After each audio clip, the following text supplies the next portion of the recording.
Good afternoon everyone. First of all media friends, మొన్న Vimal theatre దగ్గర చాలా డిస్కంఫర్ట్గా ఫీల్ అయ్యారు. 1:30 వరకు కూడా అక్కడ షోలు పడకుండా చలిలో నుంచోబెట్టి ఇది జరిగిందని విన్నాను నేను. నిజంగా చాలా చాలా చాలా చాలా సారీ. ఎందుకంటే నాకు తెలీదు, అంటే నా కప్ ఆఫ్ టీ కాదు అది. చాలామంది మీడియా ఫ్రెండ్స్ అందరికీ కూడా 1:30కి ఒక 3 గంటల సినిమా, అది పడుకుని మంచి నిద్రలో ఉండాల్సిన టైంలో మైండ్ గేమ్ చూపించాం అక్కడ. ఆ మైండ్ గేమ్ దాని తర్వాత రిజల్ట్ కరెక్ట్గా 4:30కి ఆ రిజల్ట్ బాగా రాశారు. Thank you so much. ఎందుకంటే ఒక సినిమా అంటే ఎంటర్టైన్మెంట్ సినిమా ఏదో వేయచ్చు, కానీ ఇంత మైండ్ గేమ్స్ ఇవన్నీ ఉన్న టైంలో యాక్చువల్గా రాంగ్ టైంలో పడి కొంచెం అందరిని ఇబ్బంది పెట్టాము. సారీ దానికి. నెక్స్ట్, ఫస్ట్ ఆఫ్ ఆల్ నాకు ఈరోజు ఏది ఏమైనా నాకు ఒక మంచి ఆపర్చునిటీ ఇచ్చిన ప్రభాస్ గారికి నా జన్మంతా రుణపడి ఉంటాను. ఎందుకంటే ఒక నార్మల్ మిడ్ రేంజ్ డైరెక్టర్కి ప్రభాస్ సినిమా తీసాడు అనిపించేలా చేసిన ప్రభాస్ గారికి చాలా చాలా చాలా థ్యాంక్స్. అట్లాగే ఈ సినిమాని 3 సంవత్సరాలు, అంటే ఒక 9 మంత్స్కి ఒక సినిమా తీసే నేను ఒక 3 సంవత్సరాలు చాలా కష్టపడి ఇష్టపడి ఆయనకి నచ్చే విధంగా ఆయన్ని ఇంప్రెస్ చేస్తూ, ఆయన ఎలాంటి ఇది చేస్తే బాగుంటుందో, ఆడియన్స్ ఆయన్ని ఎలా చూడాలనుకుంటున్నారో ఆడియన్స్ ఫీడ్బ్యాక్లు తీసుకుంటూ ఒక ప్రోడక్ట్ చేయడం జరిగింది. బట్ యాక్చువల్గా ఈ ప్రాసెస్లో చాలా కొత్తగా చూపించాలనుకుని, అంటే లాస్ట్ క్లైమాక్స్ అదంతా చూసిన వాళ్ళందరూ అసలు ఇండియన్ స్క్రీన్ మీద ఇలాంటి మైండ్ గేమ్లో ఒక కమర్షియల్ హీరో సినిమా ఇంతవరకు రాలేదు, నిజంగా చాలా కొత్తగా ఉందని ఈరోజు 40 minutes ఎపిసోడ్కి మాత్రం చాలా ఎప్రిసియేషన్ వస్తుంది త్రూ అవుట్ వరల్డ్ వైడ్.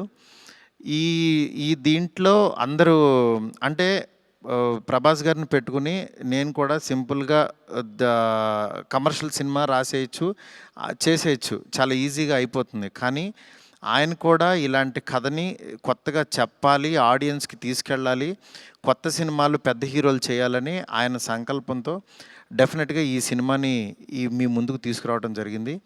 నిజంగా అది కామన్ ఆడియన్స్కి చాలామందికి రీచ్ అయింది. నెక్స్ట్ రిజల్ట్ అనేది వెంటనే ఇప్పుడే 1 డేలోనే డిసైడ్ అయ్యి, ఒక షోలోనే డిసైడ్ అయ్యి అనేసుకోవటం కరెక్ట్ కాదు.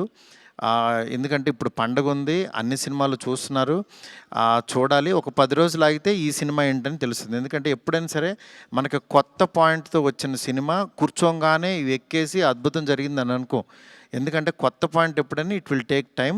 డెఫినెట్గా ఇందులో ఉన్న కొత్త పాయింట్లో ఉన్న చిన్న మంచి పాయింట్స్ మాత్రం డెఫినెట్గా వీటి గురించి మాట్లాడుతున్నారు. ఈ ఎపిసోడ్ ఇలాగని చాలా కొంతమంది ఇంటలెక్చువల్ పీపుల్ కొంతమంది మాట్లాడుతున్నారు, అర్థం కాని వాళ్ళు తిడుతున్నారు, ఇట్లా రకరకాల ఇవన్నీ వస్తున్నాయి. ఇట్లాంటి దాంట్లో అప్పుడే మాత్రం డిసైడ్ చేయొద్దు దయచేసి. రిజల్ట్ కొంచెం వెయిట్ చేయండి, ఓపికగా చూడండి. నిజంగా ప్రభాస్ గారి అభిమానులు కొంతమంది అంటే అందరూ యాక్చువల్గా డిసప్పాయింట్ అవ్వలేదు, కానీ సాటిస్ఫై అవ్వలేదు. బికాజ్ మేము ట్రైలర్లో ప్రభాస్ గారిని చూపించాం, ఏది ఓల్డ్ గెటప్ చూపించాము, ఇట్లా రాక్షసుణ్ణి అనేది చూపించాము, ఆయన యాటిట్యూడు, ఆయన స్వాగు, ఇవంతా ఆయన్ని ఎక్కువ పరిచయం చేసాం. థియేటర్లోకి వచ్చినప్పుడు మాత్రం జర్కీగా ఆయనేరని వెతుక్కునే ప్రాసెస్లో మేము చూపించే కథని బ్రెయిన్కి ఎక్కించుకోలేకపోయారు కొంచెం ఆ డిసప్పాయింట్మెంట్లో.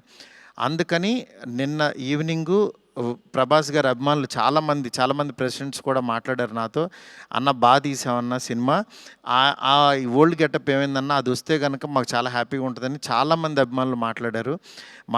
అందుకని వాళ్ళని దృష్టిలో పెట్టుకుని నిన్న ఈవినింగ్ కూర్చుని సెకండ్ హాఫ్ ఇంకొంచెం షార్ప్ చేసి ప్రభాస్ గారి ఓల్డ్ గెటప్ని ఈరోజు ఈవినింగ్ నాకు తెలిసి 6 o'clock షో నుంచి చూపించడానికి విశ్వ గారు కాల్ తీసుకుని పెట్టాము. ఆయన ఎపిసోడు డెఫినెట్గా మైండ్ బ్లోయింగ్ ఉంటుంది. ఎందుకంటే చాలా కష్టపడి డబ్బులు ఆయన కష్టపడి చాలా తీసిన ఎపిసోడ్. ఎందుకంటే దీంట్లో రూఫ్లో ఫైట్ జరగటం అంటే ఇంతవరకు ఎప్పుడు రాలా. ఆ రూఫ్లో ఫైట్ వెళ్ళి ఆ ఫైట్కి కావాల్సిన లీడు ఇదంతా నియర్ బై ఒక 8 మినిట్స్ ఎపిసోడ్ ఉంటుంది, 8 to 9 మినిట్స్ ఎపిసోడ్. డెఫినెట్గా ఆయన స్వాగ్ని మీరందరూ ఎంజాయ్ చేయబోతున్నారు ఇవాళ నుంచి.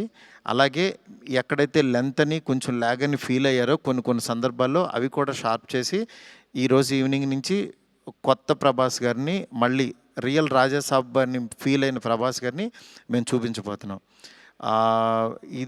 దీంతో డెఫినెట్గా సాటిస్ఫై అవుతారు అనుకుంటున్నాను. ఈ పండగ అన్ని సినిమాలు బాగా ఆడాలి. డెఫినెట్గా నిజంగా మాకు నిన్న వచ్చిన అంటే ఇంత పెద్ద ఓపెనింగు, ప్రభాస్ గారు ఓపెనింగ్ ఎప్పుడు కూడా ప్రభాస్ గారు ఫ్యాన్సే నాకు అన్న ఫస్ట్ డే టాక్ ఇలాగే ఉంటుంది మా అన్నది, మీరు అసలు అవన్నీ పట్టించుకోవద్దు, మీరు 10 రోజుల తర్వాత అన్న స్టామినా చూడండి అని నాకు మెసేజ్లు చేస్తున్నారు. అందుకని నేను చాలా హ్యాపీగా ఫీల్ అవుతున్నాను. ప్రభాస్ గారు నాలాంటి ఒక మిడ్ రేంజ్ డైరెక్టర్తో ఇలాంటి ఒక కొత్త సినిమాని మీకు అందించారు. ఆ అందించిన ఈ సినిమాని మీరందరూ యాక్సెప్ట్ చేసి ముందుకు తీసుకెళ్తున్నందుకు నాకు చాలా చాలా హ్యాపీగా ఉంది. నాకు అంటే ఈ కలెక్షన్స్ ఇవి నాకు తెలియదు కానీ బట్ కామన్ ఆడియన్స్ చూసిన వాళ్ళు అందరూ బాగుందంటున్నారు, ఎంజాయ్ చేస్తున్నారు. అంటే ఒక ఎంటర్టైన్ చేసినంతసేపు ఎంటర్టైన్ చేసి దాని తర్వాత ఒక విషయాన్ని చెప్పగలిగాము. ఇది ఆడియన్స్కి బాగా ఎంజాయ్ చేస్తున్నారు. Thank you so much. ఇలాగే మీరు ఎంకరేజ్ చేయాలని చెప్పి మనస్ఫూర్తి కోరుకుంటున్నాను. Thank you. Next one more thing, మా ఫ్రెండ్స్, డైరెక్టర్ ఫ్రెండ్స్ కానీ, ప్రొడ్యూసర్స్ కానీ ఇండస్ట్రీ నుంచి చాలా కాల్స్ చేశారు. మా ఫ్రెండ్ బన్నిబాబు కూడా నిన్న పొద్దున్న ఫోన్ చేసి చాలా బాగా మాట్లాడాడు. అందువల్ల దయచేసి నేనేమన్నా బాధపడిపోతానో ఏమనుకోవద్దు. డెఫినెట్గా కొత్త పాయింట్ చెప్పినప్పుడు అది ఎగ్జిస్ట్ అవ్వడానికి టైం పడుతుంది, టైం తీసుకుంటుంది. అందుకని మీరందరూ కూడా నేను చాలా హ్యాపీగా ఉన్నాను. మీరందరూ కూడా హ్యాపీగా ఉండండి, పండగ సెలబ్రేట్ చేసుకోండి. అందుకని పండగ ముందే పెద్ద ఆయన ఇస్తున్నాం మీకు. ఈ పెద్ద ఆయన మీ దగ్గరికి వచ్చి థియేటర్లో ఎందుకంటే పండగ తర్వాత తీసుకొచ్చినా సరే ఇది ఉండదని చాలా కష్టపడి చాలా త్వరగా తీసుకొచ్చేసాము ఇన్ని. అందుకని ఈ పండగలో పెద్ద ఆయన ముందే చూసి పండగ సెలబ్రేట్ చేసుకోండి. Thank you so much. నాకు కాల్ చేసి నన్ను విష్ చేసిన ప్రతి ఒక్కరికి, నాకు ధైర్యం చెప్పిన ప్రతి ఫ్రెండ్కి, ఇండస్ట్రీ ఫ్రెండ్స్కి, నా ఫ్రెండ్స్కి, బయట నుంచి నేను బాగుండాలని కోరుకున్న ప్రతి ఒక్కరికి కూడా మీ బ్లెస్సింగ్స్ ఎప్పుడూ ఉంటాయి. ఎప్పుడు మంచి సినిమాలతో మీ ముందుకు వస్తుంటాను. Thank you so much.